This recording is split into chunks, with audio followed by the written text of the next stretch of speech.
subtract out sleeping time, commuting time, and working time along with other commitments, most people have less than 2 hours per day to do what they actually want to do, and that might include time with their families, or giving more to charity or philanthropic causes, or even taking more vacation. And in most cases, if people do take extra time for themselves, it comes at the cost of lost income. They have to choose between income and extra time for themselves. So let's talk about time and money, and let me ask you a question to illustrate this. If person A earns $120,000 per year, and person B earns $100,000 per year, who earns more money? And the answer might seem obvious at first until I give you the facts. Person A works 50 hours per week, while person B works 5 hours per week. So in actuality, person A earns $46.15 per hour, but person B earns $384.62 per hour. See, income is a function of time and money, not just money. Everybody chases the money, but it's a function of time and money. Time is actually, when you drill down to it, more important than money because lost time cannot be replaced. So our goal in life, the people that understand financial freedom, know that the goal is to make the most money possible with the least time involvement required. Let me give an example of that.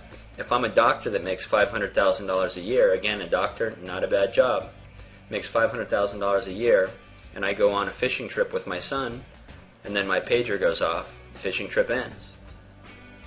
So there's two keys involved if you're looking for financial freedom, and the first key to financial freedom is called leverage. And the people with the most freedom in the world have either other people's time, other people's money, or their own money working for them. They have leverage, so they don't have to work.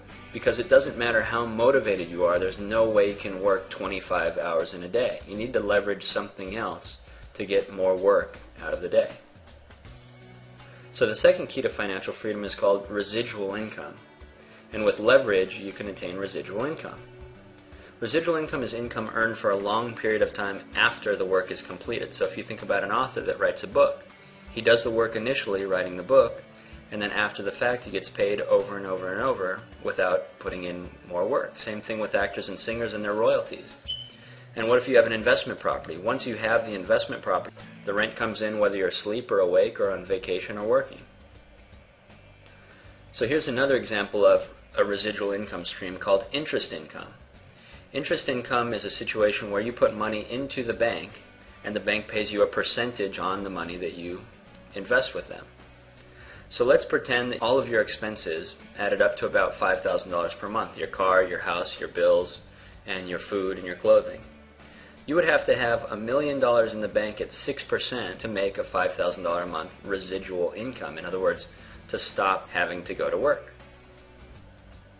So the question is, if you don't have millions in the bank, or real estate rentals, or a singing or an acting career, how can you begin to own your life and experience that financial freedom? Network marketing is the best, most cost-effective option for most people interested in building a residual income producing asset. Now, I don't know how you reacted when I said network marketing, but you have to understand at this point, you probably know little about network marketing. Even if you think you're familiar, many things that you think you know are probably not completely accurate, and this is because most people in network marketing do not do it correctly or weren't trained correctly. And those same people are probably the ones that gave you your exposure to it. So, what I'm here to do is give you a little bit of the fact. This presentation is not an attempt to convince you to do network marketing. This presentation is entirely educational, and let me explain. If you were sent here by someone to learn about these principles, please understand that it's because they feel you could benefit from the information. Professional network marketers do not ever try to convince, sell, or twist anybody's arm into the business. To do so would be like convincing someone to join a football team that didn't want to play football. I might succeed in convincing them to play, but once they get on the field, they're probably not going to play very well, and it doesn't do anyone any good. So there's 3 marketing methods. The first one you know well, it's retail. You go to the grocery store, the department store, the drugstore, or maybe you own a store. What you do is you purchase from a wholesale source, you mark up the price, and then you sell at retail. The income is not residual because you have to continually sell to make your income. Aside from retail, you have direct sales and network marketing. Direct sales is a situation where people come and sell and make a commission. If you've ever had somebody come to your door and try to sell you something like a vacuum or Avon, or you've done a mail order catalog, or you have an insurance salesman. These are direct sales type organizations. The income is not residual because, again, you have to sell over and over and over to continually make commission. Network marketing should not be confused with direct sales, as it always is, because if done correctly, there's no sales involved with network marketing at all. If you think you're going to join a network marketing company and be going door to door to sell people stuff, that's absolutely not going to be the case. Network marketing is not a second job, but more like a rental property. It's a vehicle to work part-time on the side and build up extra income while you're doing what you do now. And the income in network marketing is residual, because once you do the work and you have the residual income in place, the work is done and the money continually comes in. So Network Marketing 101. Marketing is the process of moving a good or product from the manufacturer to the consumer. And the key phrase in this is moving a good or product. And you'll understand why in the next slide. Multi-level refers to the system of compensation provided to those that market the product or service. Let's say I had a product that I wanted to move to market in the traditional space. I might contact a television station, a radio station, or somebody representing billboards or a spokesperson to market my product. And I would pay them money or compensate them for marketing my product or service. In network marketing, we simply redirect the compensation from these traditional methods to independent distributors. That's the only difference. Network marketing legality. Network marketing should not be confused with illegal pyramid sales, as again, it always is. The key distinction between network marketing and pyramid sales is about moving to market. All reputable network marketing companies have a product with market receptivity moving into the market and are 100% legal. There are good and bad network marketing companies, don't get me wrong. You have to do your due diligence on your network marketing company. But that's no different than good and bad restaurants or anything. If you created a bad restaurant, you wouldn't swear off the restaurant industry. You would just not go back to that particular restaurant. Pyramid schemes are money games. They involve no product moving to market and should not be confused with network marketing. So to recap, the true definition of financial freedom is having enough monthly residual income, in other words, income that you don't work for, to pay all of your monthly expenses and support your lifestyle.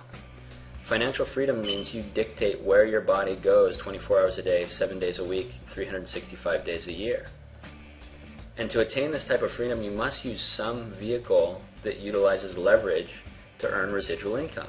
If you don't have millions in the bank, rental property, or an acting career, network marketing is a viable way for most people to build a large residual income stream without a large investment.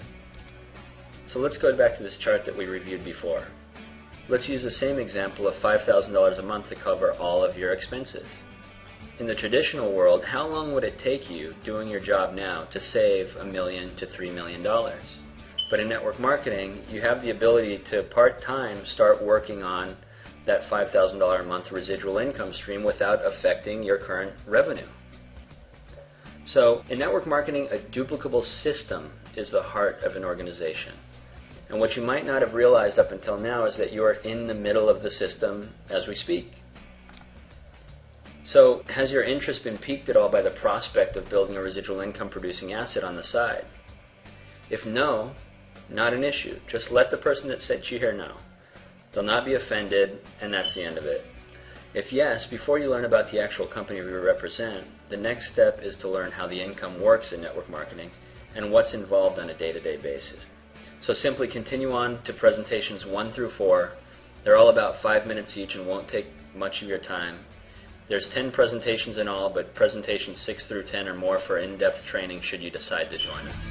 Thanks so much for your time, and see you on presentation 1.